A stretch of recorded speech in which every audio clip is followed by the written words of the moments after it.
Welcome along to Inside the Gold Cup, the one and only technical analysis show when it comes to the 9th edition of the tournament. My name is Dennis Katsanos. With me to analyse the semi-finals, two former internationals, Shep Messing and John Harkes. Welcome along, gentlemen. Now, first things first, let's talk venues. Soldier Field, everything I've read about it, it says there's a ton of history with it, and I know it's not necessarily in soccer, but what makes Soldier Field so special, Shep? Well, I think the location, Chicago. I think the size of the stadium, tremendous, built for the Chicago Bears many years ago, recently renovated. But I think the aura of that massive a stadium, John, and you've been there. I'm not sure whether you played there. You almost feel like you're playing in the Roman Coliseum. I mean, it's a majestic stadium. But the important thing, Dennis and John, for the teams that are going to be playing in the semifinals, is how is that field going to be? It should be, if history is any indicator, the field, the pitch should be spectacular. It should be plush. And, you know, when you talk about, Soldier Field, and yes, I have played there, many times with DC United and throughout Major League Soccer before they did all the renovations. But fantastic atmosphere. I just think the sound in that stadium is brilliant. And for the semifinals to be held there in the finals, it's very fitting because it's going to lift the players on the field. The surface itself, yes, Shep, you're right. It will be very plush, and it's just going to be fantastic for moving the ball about quickly. So it's going to help a lot of teams in terms of the football tactically as well as technically on the field. So it'll be great. Well, we've got the USA and Canada in the first semi, and of course Mexico and Guadeloupe in the second. Now, they've both come from varying degrees of pitch. You've got the USA at the Home Depot Center or Depot Center, depending on how you want to say it. And also then you've got Mexico, who went through the Giant Stadium, and also Reliant, and the Orange Bowl for the Canadians. So what have you thought of some of the surfaces, particularly the Giants and the Orange Bowl? I think there were some challenges, to be kind. I think there were some difficulties when you're trying to renovate the surface, lay down some sod that was coming up. So there were some patchy places in all the stadiums you talked about, except maybe Home Depot. And it's Depot. No, you're from New Zealand. It's Depot. Depot. But that's history. I think the teams have struggled a little bit. And here's my theory. John, maybe you agree or disagree, but I would make the argument that for the technical teams, for the finesse team, for the better team, let's say a Mexico, they're going to suffer more with a bumpy, uneven field. Stuff like weather, a bad field, that kind of brings the level of two teams playing against each other together. So, for example, I'm jumping to the Mexico matchup. I think a good field gives Mexico the edge over Guadeloupe. I think for Canada, U.S., pretty even. Well, yeah, and I agree with you. And when you always talk about the technical side, a team that actually moves the ball around, plays good football, and likes to build out of the back, things like that, a good surface is always going to help them. In terms of bringing the surface down where it's a little bit bumpy here and there, slip sliding away, everything else. It is going to bring it up to an even kind of standard for both teams. But look, the 22 players on the pitch, there hasn't been that much of a complaint about the surfaces. I think they've done a very good job of laying the surface down. Itself is grass, and on some surfaces like Giant Stadium, they've put it over the actual turf field. So look, yeah, sometimes it doesn't bounce like it used to and this and that. The players get used to it after 3-5 minutes. I mean, once they're playing, it doesn't matter. They still understand football. You're not going to reinvent the game. When you're talking about Soldier Field, you're talking about, this is why it's named Soldier Field. This is where the gladiators are coming out to play. Yeah. This is it.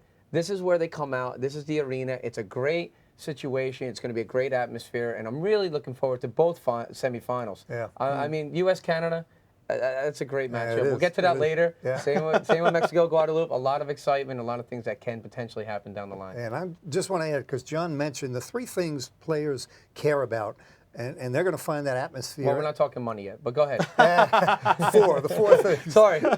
When it comes to them in the semifinals, walking on that majestic stadium at Soldiers Field, they care about the ambiance, the sound, the noise. That's going to be tremendous. They care about the specs for the field, how wide it is if you want to play the ball wide, and they care about the surface. Now, for the matchups we talked about, and I don't know how the field is going to play, but a fast field is going to help Guadeloupe, and I think it will help the U.S. They have speed, but we don't know how that field's going to play yet. Right, exactly. Yeah, well, two men that have felt the nervousness, the jitters when you walk out onto the field, Shep Messing and John Harkes. And when we come back, we have a look at semi-final number 1 between Canada and the USA.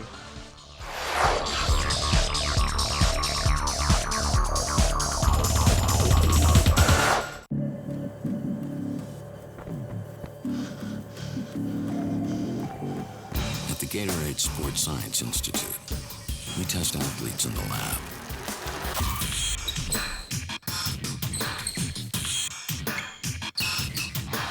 Because we know they'll be tested on the field. Gatorade, the most tested sports drink on the planet. The screenings that happen here might be fun or dramatic, but it's not real life. There's another screening that is real life, and it could save your life. It's a screening test for colorectal cancer, the second leading cancer killer of men and women. Screening finds precancerous polyps so they can be removed before they turn into cancer. I got screened. Now it's your turn, so you can stick around and enjoy the show. If you're 50 or older, get screened for colorectal cancer. Work like a pro. Play like a pro. Tackle tough jobs.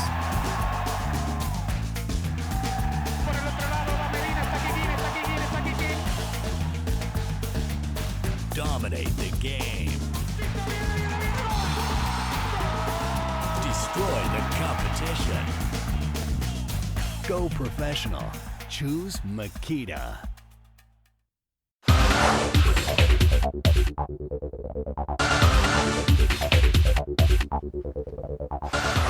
Welcome back to Inside the Gold Cup, a special edition this evening. Yes, a preview of the semi-finals. First up, Canada faced the USA, and this is the Canadian resume. They have made the Gold Cup 8 times. They won it in 2000, that historic occasion where at the toss of a coin, they went through at the expense of South Korea and beat Colombia in the final. And they've made the semi-finals 3 times. And Shep, fantastic story about that whole coin toss, how they went through the tournament.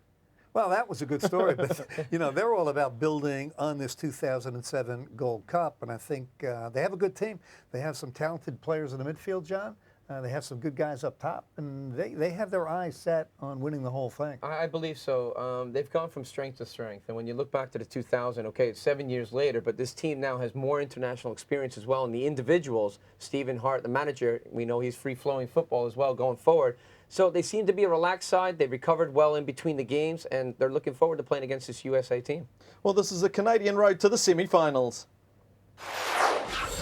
Well, John, this was their first game in group play. They faced Costa Rica, and I think they did well. They did very well, and I think, you look at some of the faces there that are exciting to watch. De Guzman being one of those, and I think he came up very big in this match. You see here, what a great chip over the top. Looked like it was slow motion, but really good vision from De Guzman. Well, they had a bump in the road against Guadeloupe, and it came early. Look at that mix-up in the back, and Gloma, the 41-year-old, punishes them. I just thought they didn't recover their poise. They ended up losing 2-1. They tried to come back, and they did against Haiti. They ended up with a 2-0 victory here. Di Rosario on the back post, catching the keeper cheating. Look at that. He's always going to get a strike on goal. He loves it. Finishing strong against Haiti. That's some bad goalkeeping. But here's Canada at their best, running off the ball, one-touch passing. De Guzman puts it to Gerber. That's a beautiful goal. They pounded Guatemala. Yeah, this is the type of confidence they need going in against the USA side. Also, how important is it for a team like Canada to have 2 clean sheets in a row, Shep? Well, I think it's all important. There are 2 things that are most important. Be collected, get good goalkeeping. They're getting good goalkeeping from Pat Onstad. And then you want that chemistry. John always talks about free flow in football, and you really build your confidence when it results in quality goals like they got against Guatemala. Well, that's the thing, Shep. If you talk about the goal-scoring situation up front, they seem to be doing pretty well in that department, especially the last Guatemala game.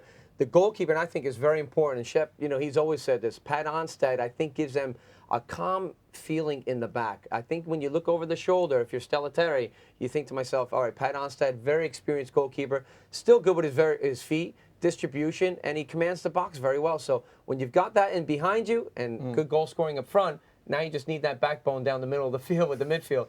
And if they could shut down the USA through that and curb the speed that US has, they should have success. Well, speaking of Stalteri, apparently his yellow card has stood. We found that out a little bit earlier on today, John. Yeah, it was kind of a mix-up. When we first reviewed this ourselves, we're thinking, that's not much of a foul against Ruiz there. The referee's in a good position. There he is. Sees this. Stalteri gets his tackle in there. There's a little cheap kind of kick there. There's the landmine explosion where Ruiz jumps up in the air. And even Stella Terry, Dennis, at that time is kind of surprised. Yeah, you know what's interesting to me? When we first saw the play, we thought the referee carded the wrong player. We thought he wanted to card Hutchinson. Referee's explanation, though, was, no, I got it right. I saw the foul. I saw, the game getting out of hand, and that I intended to yellow card Paul Stelteri. You know what? I don't have a problem with that. That's the referee's decision. Had it been a misidentified player that got the yellow, I'd have a problem. So better or worse, I mean, the referee explained it.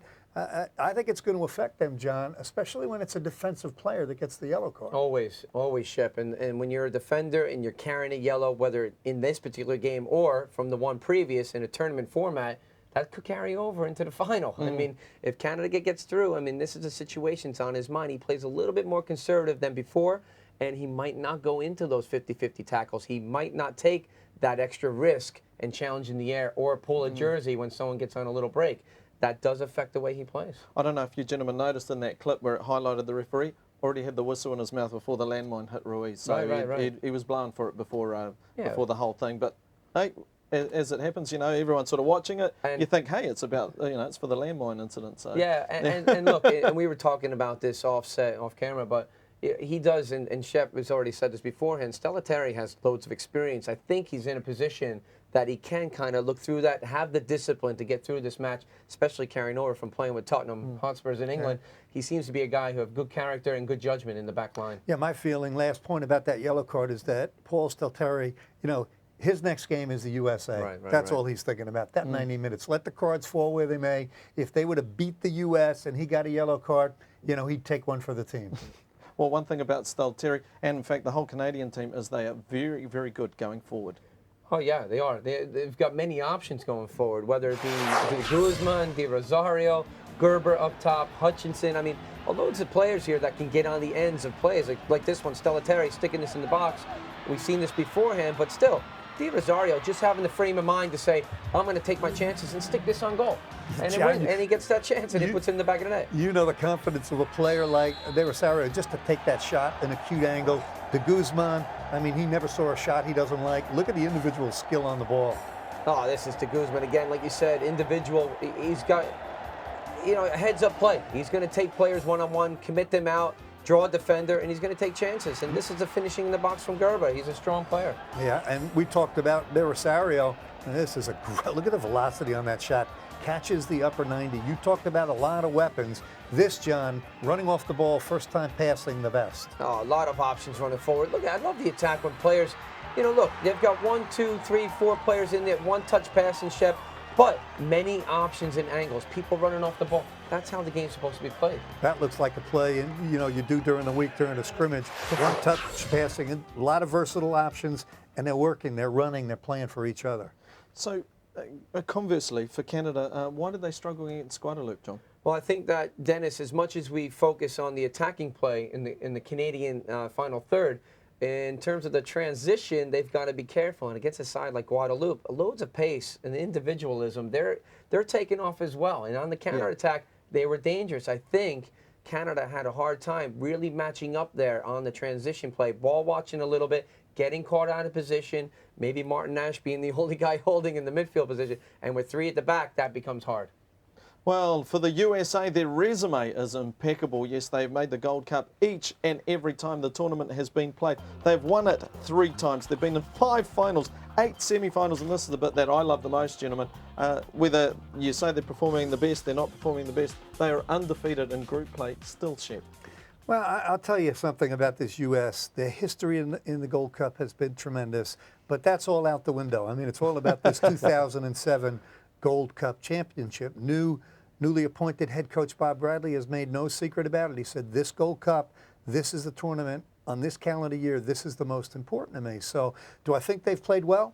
Yeah, I think they've played well. I think they have lots of different options when it comes to Bob Bradley, making his lineup.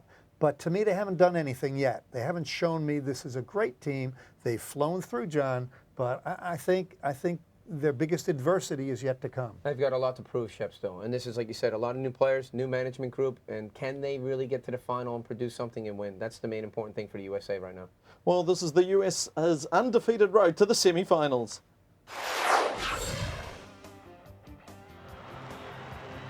Well, the again, U.S. started, John and Dennis. Has a good look at Landon Donovan, Sam's Army out there. In their first game, not an easy game against Guatemala. They got one moment of brilliance.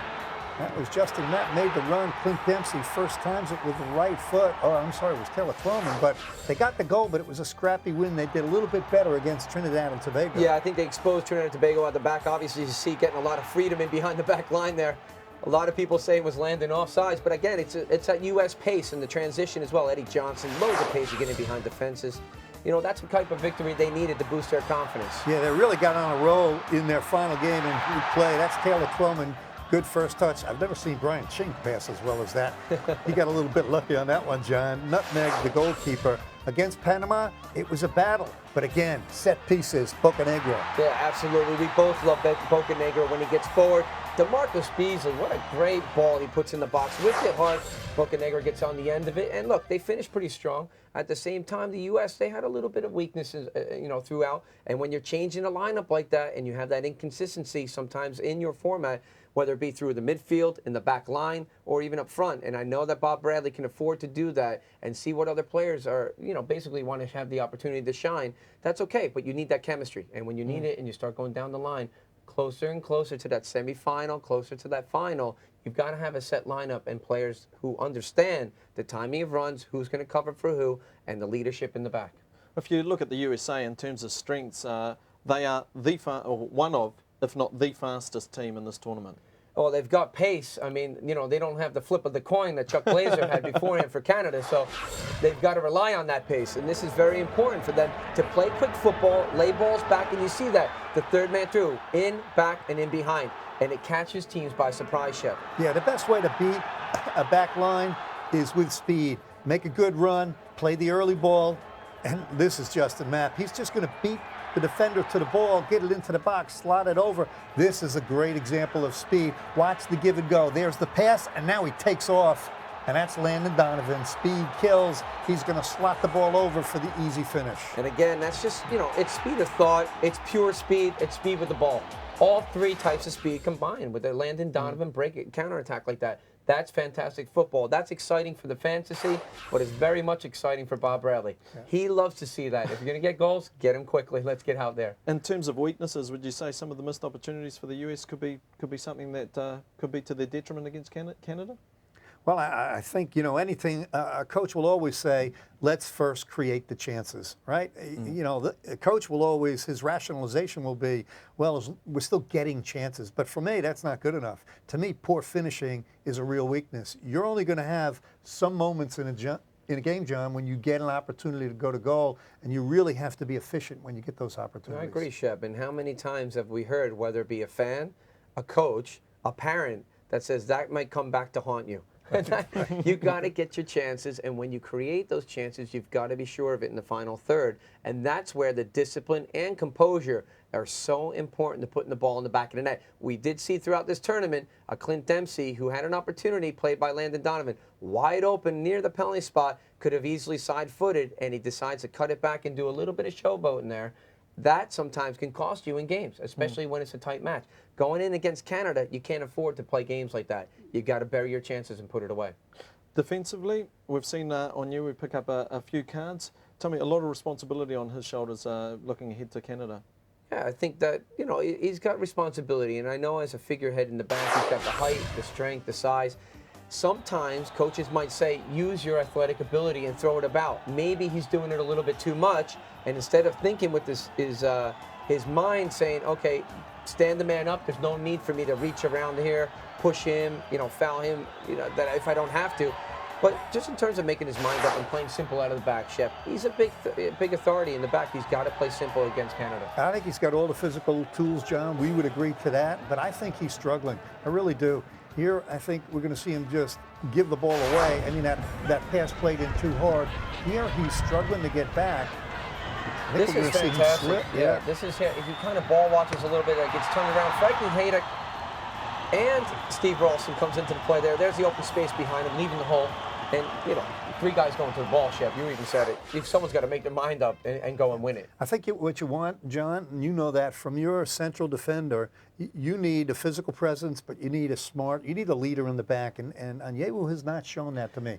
Yeah, he hasn't really matured in that role yet. I think it's still a little bit early for him. Maybe it's better if he has like a Carlos Bocanegra next to him, a Jimmy Conrad with experience, whoever it may be.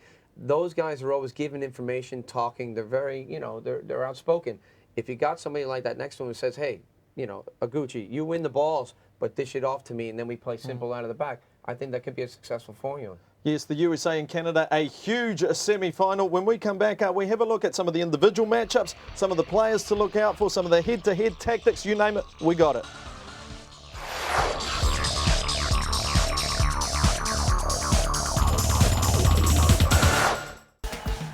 Work like a pro. Play like a pro. Tackle tough jobs.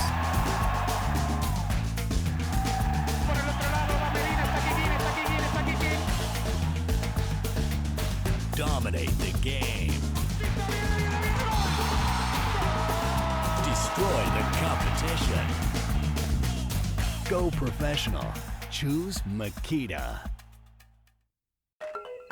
Through the Football for Hope movement, FIFA is committed to protecting children and their rights, furthering social integration and peace and reconciliation.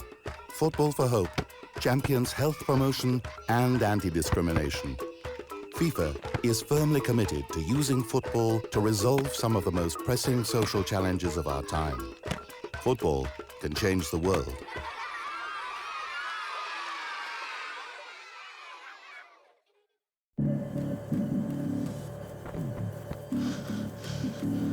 At the Gatorade Sports Science Institute, we test athletes in the lab.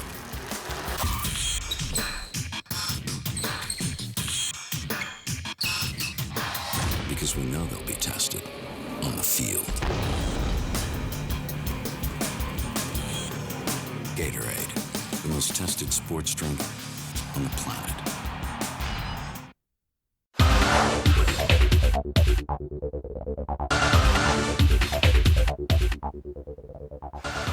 If you're looking for technical analysis, you've come to the right place. This is Inside the Gold Cup. My name's Dennis Katsanos. With me, my two experts, Shep Messing, John Harkes. And if we have a look at the semi-final bracket, we see that the USA is facing Canada, and with the USA eliminating Panama 2-1 in their semi, and Canada smashing Guatemala 3-0 in theirs. Now, gentlemen, looking at these two teams, a lot of history between these two sides, between the US and Canada, and it stretches back to 1885. I was doing a little bit of homework, so yeah, Look at you. over Hey, 100 years look of at matches that. between these two teams. Got a but- haircut and he did his homework. Yeah, Very there you nice. go. That's good. Of course, with the two nations being so close, you've got to love the rivalry between the US and Canada. And from what I've noticed, just walking around the US, quite happy to rib the Canadians a little bit. You Americans. So yeah, I think so. They love to look. They've had better results, obviously. The USA. They haven't lost to Canada, which is very good since 1985. So, look, I mean, this is a thing where maybe against the USA, though, this, timing's everything in life. And Canada right now are probably at, I would say, and I'm sure, well, I'm not sure, but I think Shep will agree, that this could be the time for them to really upset the USA. I hope not. I hope the US are strong enough. They have a good team out there in the lineup. I think the US are talented, but Canada's very strong. Yeah, John and Dennis, you talk about this rivalry. I don't think you can compare the same rivalry that the U.S. has with Canada as U.S. has with their southern neighbor, Mexico. Yes, The Canadian rivalry is really kind of a friendly rivalry. Canada, for many, many years, has not been up to the par of U.S. I think they are now. So I agree with John that this is a very important game. Well, if we have a look at this US team, this is the team that took the part in the quarterfinal match against Panama, or finished against Panama. John, how do you think, prospectively, will we see some changes here, or is this a team you think might take the field against Canada? Well, I'm just saying right now with Bocanegra and Onyewu, that's a pretty solid center back positions right there, kind of loaded up there. Bornstein, Haydick, Mastrioni with Bradley. Seems like Bob Bradley seems pretty happy playing those two as more defensive side. Benny Fieldhava is the odd man out here, unfortunately. But with the pace and speed that they have with Donovan and Beasley, I think it's a very good attacking load. I think the only thing up front Right. Shep, and I'll let you touch upon this, is that you could see some changes there. Yeah, I'm, we're speculating. I mean, Bob Bradley has shown diversity in the lineups he's put on the field. Depends how he wants to play Canada. I would think he does not want to let de Guzman and De Rosario and Hutchinson and Gerba have free reign. I think Bob wants to attack the team. So maybe the speed up top, Clint Dempsey, Landon Donovan, instead of Taylor Twellman, I think that could be a change up top. Well, if we look at the Canadians, this is the prospective lineup that we think might take the field against the USA, and also the team that took the field against Guatemala in their quarterfinal match. Well, we start at the back, and John and I have discussed it. Dennis, you saw the mistakes Sutton made, so it's Onstead in goal, young player, Jazic at the back with Hastings. We've talked about Paul Stalteri. I mean, he's their anchor. But the real issue is they have some players who can move with the ball, out of the midfield and up top. Yeah, and the one responsibility I think that needs to be a focus for Canada, but Martin Nash is going to have to really drop in there. Totally agree. And hold that midfield slot maybe on his own. And de Guzman does some defensive work, but he doesn't do a lot, and maybe doesn't do enough as much as Nash wants him to. So that is maybe where the U.S. can exploit, whether it be an attacking midfield role, whether it be, maybe it's Landon Donovan coming in from the outside right position, sitting in that hole, or Dempsey just playing underneath. And the other thing, too, we're talking about is a guy like, Brian Ching, who's a big target guy, good passer of the ball, which we've seen, Shep, in this tournament, but he's also a good finisher. You got Eddie Johnson that can get in behind defenses and open up. Loads of options there. So for Canada, maybe a lot of concerns on the defensive end. We've seen Stalteri likes to go forward. We've seen him cross the ball in. We've seen Canada score as a result of it. How do you prevent someone like Paul, who likes to go forward so often, from doing it, John? I don't know if you do prevent it. It's worked so far, Dennis. I mean, maybe you've got to put the reins on him just enough to say, okay, you can't leave too many gaps in the back. Sorry, but can I interrupt you for a sec? Yeah. Sorry, let me rephrase that. If you're the USA, how do you prevent him from going forward? Okay, very good. Good one. Okay. Thank you. Pardon You me. got to play players high, and in terms of doing that, you got to be basically what you say is you're walking that tightrope. You're trying to stay off. If they're trying to play a high line and he might be taking off, you got to take the game to them. It's got to be more positive thinking on your part. Don't always be tracking back. Sometimes just leave the extra player up front. And that's what the U.S. might try to do. They might try to play a 3 up front, Shep. Maybe keep Dempsey there with Landon really high and DeMarcus push them up really high. I totally agree. The other way, John, and you know it, anytime you have a back like Stalteri who's going to overlap, get forward, you have to attack that vacated space, right? So when he gets forward, somebody's got to make a diagonal run.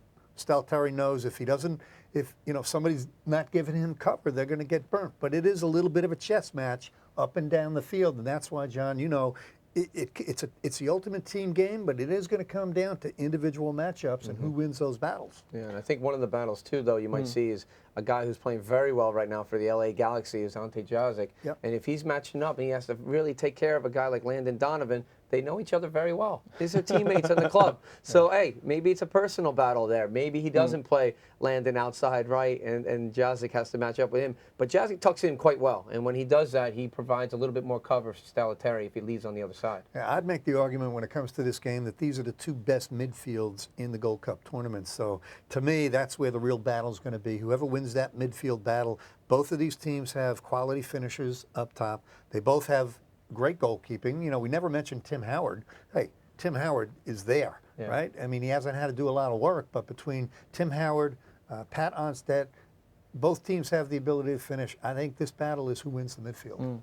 Speaking of de Guzman, how do you prevent a guy like that from having that free role or from going forward? Like we saw Guatemala try and pack the midfield. He just ended up dropping back and building up from the back, and then made some sensational runs forward, as we saw that one-touch goal where they just killed them on the counter. So how could the US contain a guy like de Guzman? I'll give the easy answer, and then John is much more tactical than I. The easy answer, if you have a yellow card to use it on de Guzman. Right? No, really, he's a very technically gifted player, and you want to try and take a shot, make it physical, and let him think twice.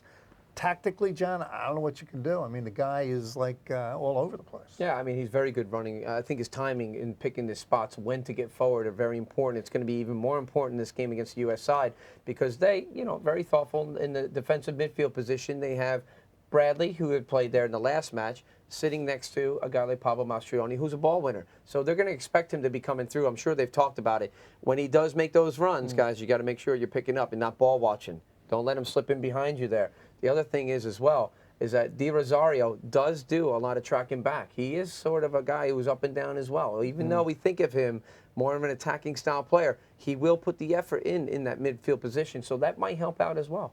One thing we noted, Canada not the fastest team in terms of the defensive four, and then with the USA you've got three of the fastest guys going forward at you. How could Canada possibly counter the speed of the US? Well, number one thing, and Shep, I'll jump in here if you don't mind, I think the one thing is the pressure starts up front. The strikers from Canada can't allow the U.S. defense to have too much time on the ball to then pick out players and give options, because sometimes, and we all know this, it's the run that dictates the pass that's coming forward. If you give them time and space to pick you off, it's going to be a very tight line. Canada's not going to know where to step up or drop off, and then they're going to be a little bit too confused. So the pressure needs to come from Canada's front men first. Put the U.S. under pressure, keep them in their own half, see if you can cough up balls there. Yeah, the interesting thing, will Canada try and play the offside trap to offset the speed? We'll find out. All right, yes, we will find out. It all begins tomorrow. The semi-finals, yes, USA and Canada is first. And when we come back, we have a look at the fairy tale story, Guadeloupe versus one of the giants, Mexico.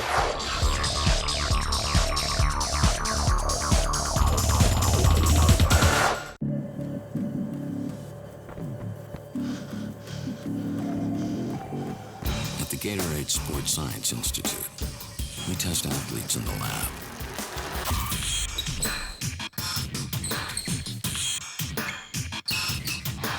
Because we know they'll be tested on the field. Gatorade, the most tested sports drink on the planet. The screenings that happen here might be fun or dramatic, but it's not real life. There's another screening that is real life, and it could save your life. It's a screening test for colorectal cancer, the second leading cancer killer of men and women. Screening finds precancerous polyps so they can be removed before they turn into cancer. I got screened. Now it's your turn, so you can stick around and enjoy the show. If you're 50 or older, get screened for colorectal cancer. Work like a pro. Play like a pro. Tackle tough jobs.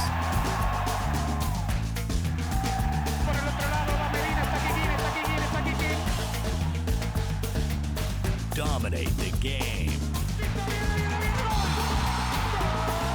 Destroy the competition. Go professional. Choose Makita.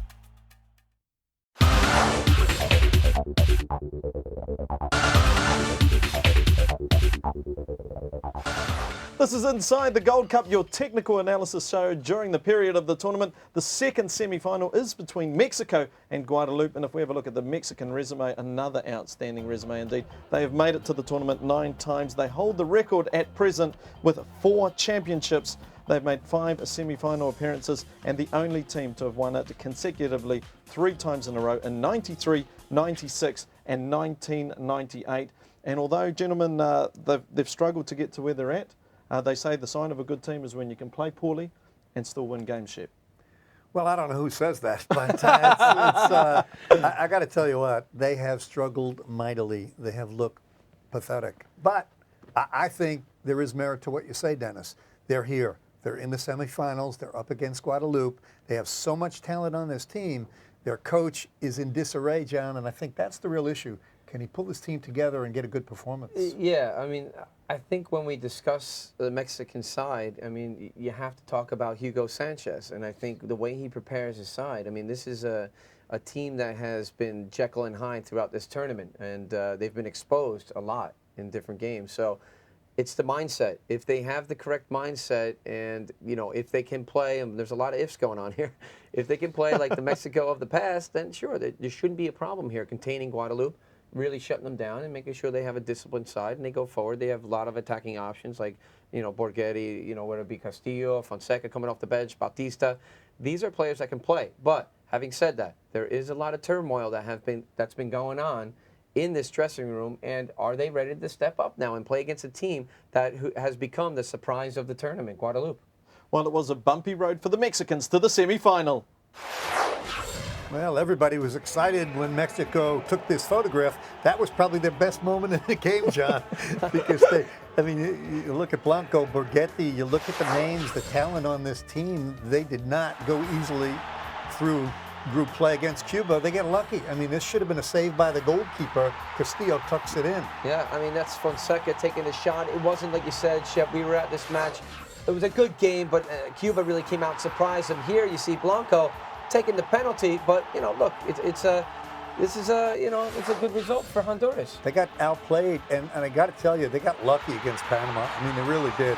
Salcido gets the goal at the back post, 1-0, but I think Panama had numerous opportunities to win the game. Absolutely, and Borghetti as the target man, we've talked about it. Bautista here being the supplier, he finding space in behind the back line. Again, like you said, there's not a lot of things that are created in the run of play. There's only been a few set plays here and there that they've capitalized on, and those are two of them which we just showed. So that's a little bit of a worry, situation for Mexico. If you're not getting good play out of it through the midfield into the final third, then there's going to be some disjointed players there and fragmented, situations. They've got to really come together with chemistry.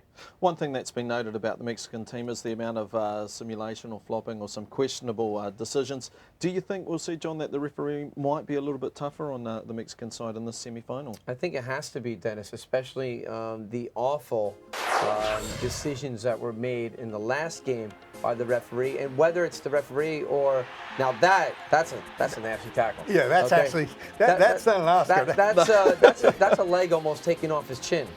So, but there has been some questionable, basically acting, as we say, acting 101. And Dennis, you were too kind there. Like this one here, there's not even a little bit of a touch or a shove in the back, and the Borghetti's looking up, and then this one. That's the worst. This is embarrassing. Rodriguez.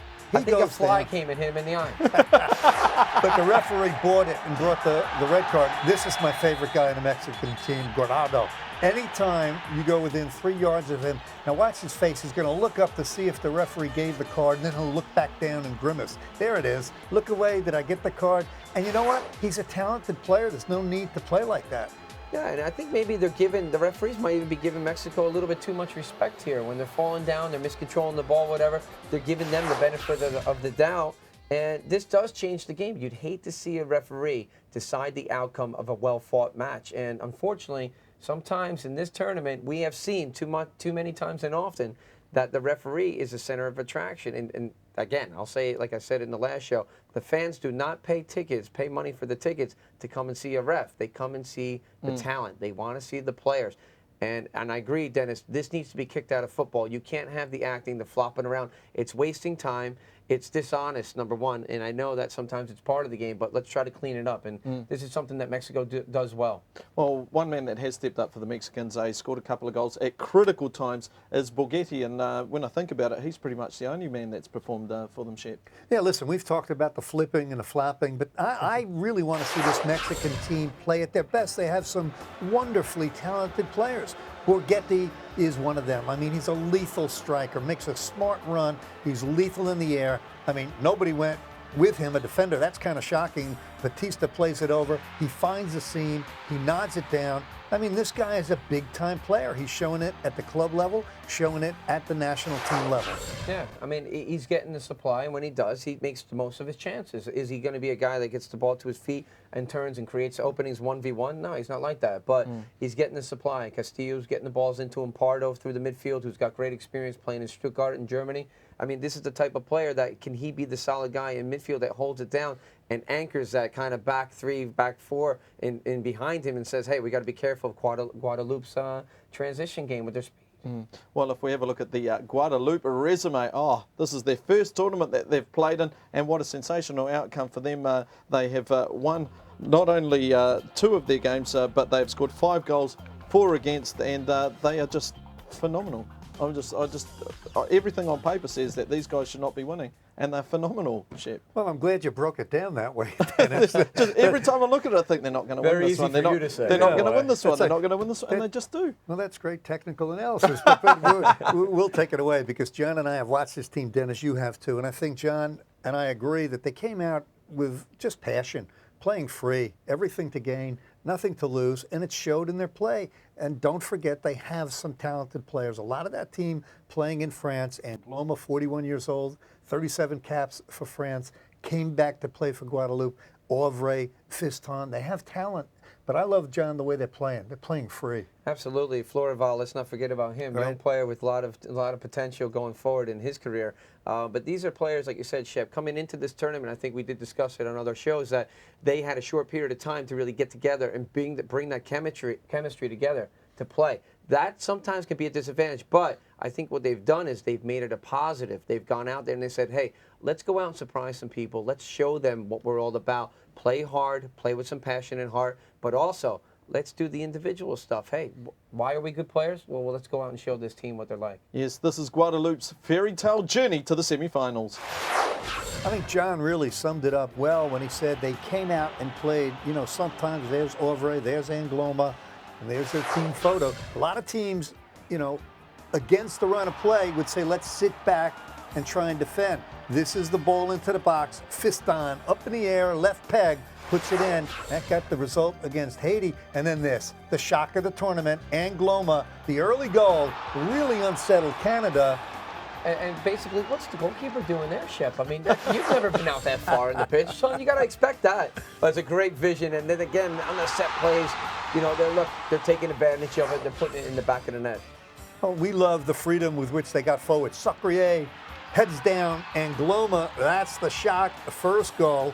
They ended up winning 2-1, beating Honduras, and that's why they're in the semifinals against Mexico.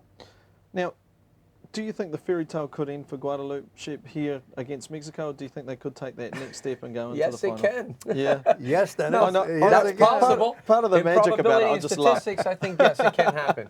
But look, yeah, it can, Listen, it can happen. let's be fair. Both of us are rooting for Guadeloupe against Mexico. Come on, Come on, I love it. Guadeloupe. But to be fair, I want to see the Mexican. I like seeing great soccer. This Mexican team, they can play so much better. If they play well, if they pull together, if they forget their coach, don't worry about being tight and you know, controversy in the locker room. They're a much better team than Guadeloupe. Having said that, John, you know, they still have to go out and do it. Guadeloupe has some weapons. Yeah, and having said that, I mean, we have spoken about Mexico beforehand. They should have, you know, put more goals in the back of the net against other sides throughout this Gold Cup tournament. And it's only come down to maybe a set play and the team falling asleep, whether it come from a corner kick or a free kick.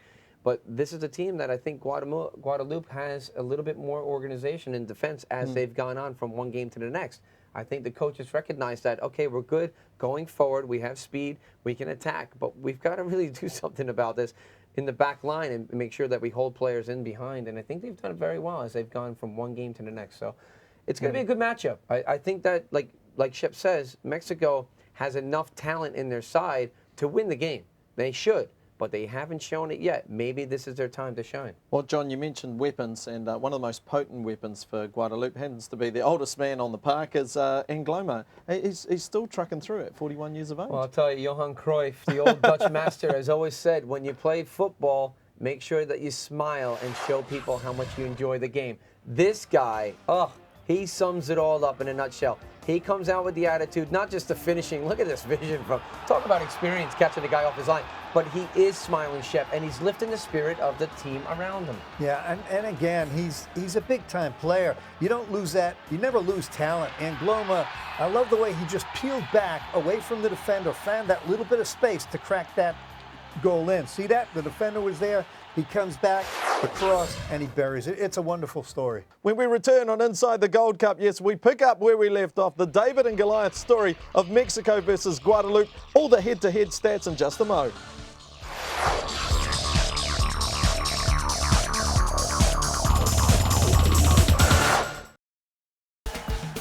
Work like a pro.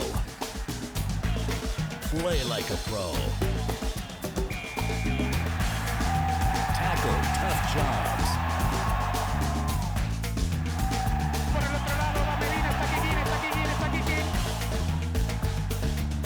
Dominate the game.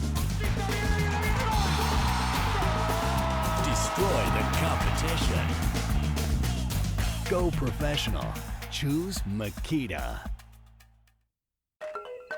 Through the Football for Hope movement, FIFA is committed to protecting children and their rights, furthering social integration and peace and reconciliation. Football for Hope champions health promotion and anti-discrimination. FIFA is firmly committed to using football to resolve some of the most pressing social challenges of our time. Football can change the world.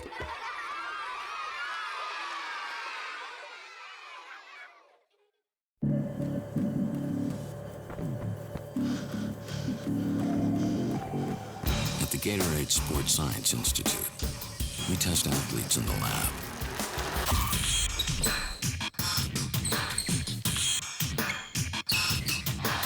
Because we know they'll be tested on the field. Gatorade, the most tested sports drink on the planet.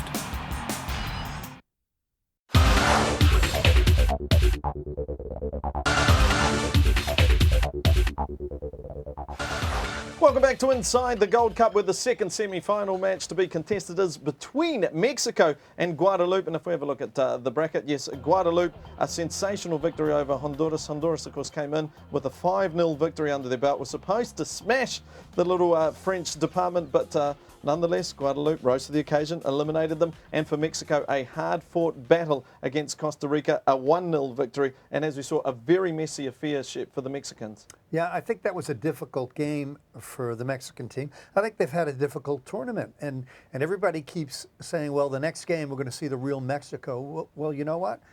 One time that's not going to happen, and they're out of there. So they have to Mexico, John, come up with a much better performance in this semifinal. They've been very disjointed. I agree, Shep. The pressure's on Mexico. Hugo Sanchez and the boys, they've got to perform, and this is a time where they should.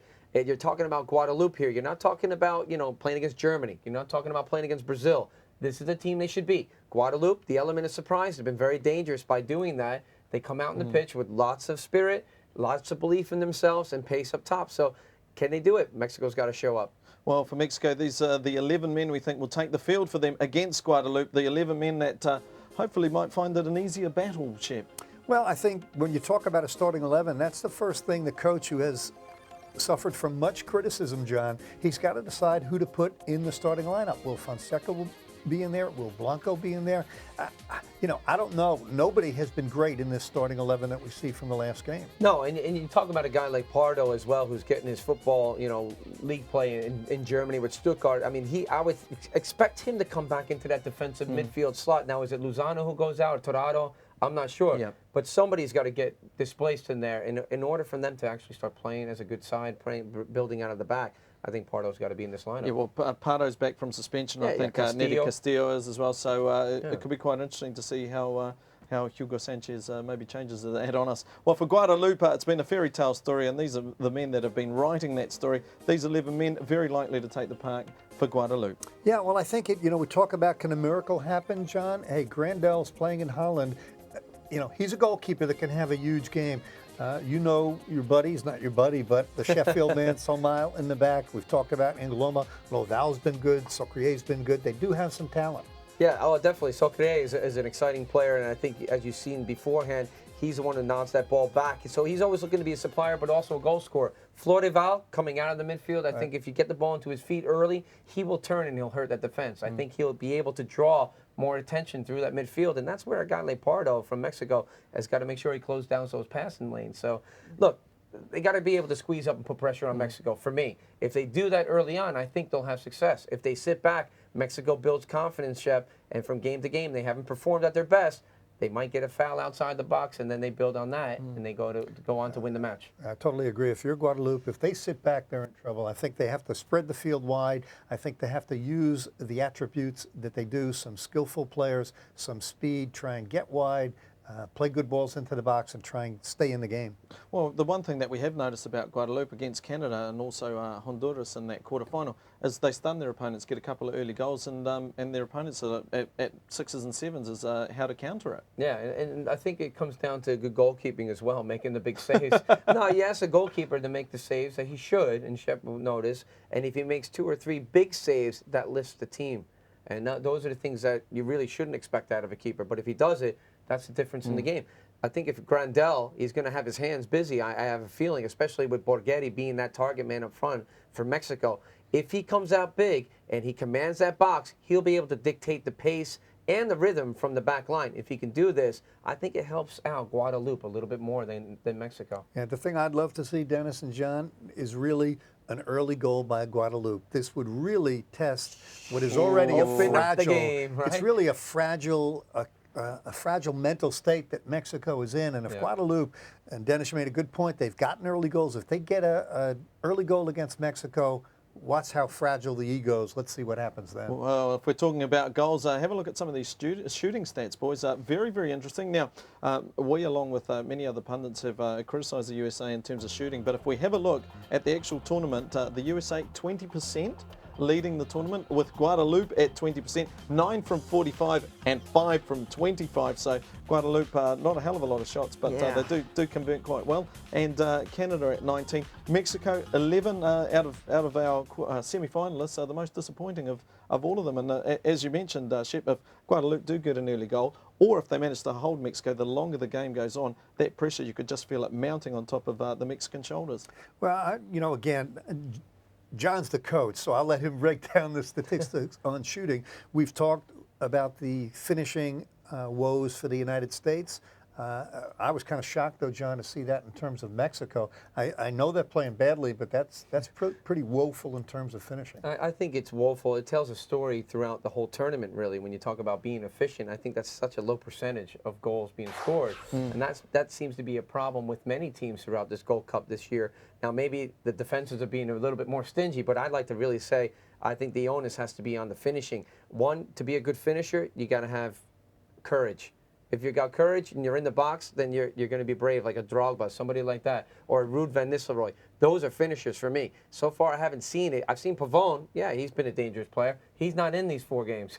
He's not in these 4 teams, I'm sorry. So he's not in the semifinals. Now, Mexico, they haven't shown up and done that. Guadeloupe, yeah, at times. They've done it. They've shown that they can do it in the final third. So that's, for me, you got to be more concentrated effort, a little bit more conviction, especially from the U.S. Okay, they're at the top with 20%. 9 goals. Okay, let's start producing a little bit more so you can take the pressure off the back line in these games. That's the main thing. All right, just quickly, gentlemen, having a look at the 2 semi-finals, USA and Canada, overall feeling of the match, which way it might go. I'm not asking you for a prediction, but how do you think the game might be played out? Well, I'm not I'm glad you're not asking for a prediction, because John and I, we're it's hard to do. It's not very fair. No, it's not very fair, but what do you think we might see from the game? I really expect to see in the U.S.-Canada game a very even, sharp, crisp, high-paced game. I think these are 2 very evenly matched teams, and I think John alluded to it before. This game means a lot to Canada. I mean, they'd love to be able to knock the U.S. off. Yeah, I think with the U.S.-Canada, I'll be brief here as well, is that I think it could be an even game, although I think the advantage might be to the U.S. in terms of fitness. They've used a lot of players throughout this tournament, and when you do that, it rests players, and it gives them a chance to recover quicker. Canada has gone with a similar lineup from one game to the next. They've changed a few players here and there, but the U.S. have been able to swap 11 players at a time from one game to the next. Gives them a little bit more depth and strength, and now they're at full power. They're ready to play. All right, and conversely, Mexico and Guadeloupe, the Mexicans with all the pressure, Guadeloupe, no pressure, a very, very dangerous position for Mexico. I'll take the first one here, and then I'll toss it to Shep. It's going to be very quick. Come on, Guadeloupe. That's all I got to say. Tactically, you got to get after Mexico. Put pressure on them. Let's get a good game. I just want to see a great game. I think Mexico, I still believe that this team will come out and play well. We haven't talked much about Soldier Field, Chicago. It'll be a packed house, and I think predominantly Mexican-based fans rooting for Mexico. They're due a good performance. Well, just make sure if you're at home, you're sitting back, you're relaxing, you're thinking, what can I do tonight? Just make sure that you do tune in to both those semi-finals, 2 fantastic games. The USA versus Canada first up, and also Mexico versus the fairy tale team of Guadeloupe. And we will see you after the semis, and we'll review those 2 games for you on Inside the Gold Cup.